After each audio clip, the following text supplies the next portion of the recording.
All right, there's a push to retell the story of slavery brought to Connecticut. In our Salute to Black History Month, Channel 3's Wendell Edwards talked to students focused on making a positive difference. Take a look. It is not uncommon that most students, maybe even some faculty, don't know much about the person their school is named after. He was a slave and he bought his freedom. That is not the case at Bristow Middle School in West Hartford. 8th graders here took an extended course this school year. I knew that he was a slave who was brought to America in Connecticut. To learn all about the man known for just one name and his rich history. He worked his way through freedom, and he also participated in the French and Indian War.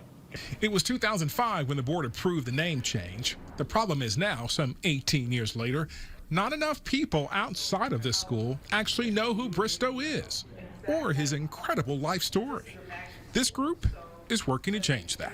I think Bristow Middle School represents the legacy, resiliency, and the history, the important history of African Americans here in America and here in West Hartford. There is an exhibit in a high-traffic area of the school detailing Bristow's life. It's nearly 20 years old and includes his gravestone, but it only tells part of his story. He was born a free man.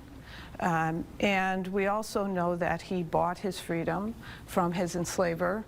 The goal now is to expand this exhibit in size and scope.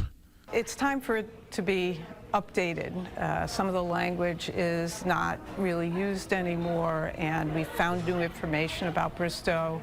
Town historians and school administrators, along with students, say the main goal is to keep telling Bristow's story.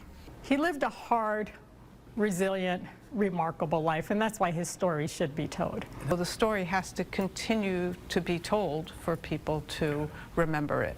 A former slave ahead of his time, making his unique story fundamental to the fight for freedom and worth telling. In West Hartford, Wendell Edwards, Channel 3, Eyewitness News. All right.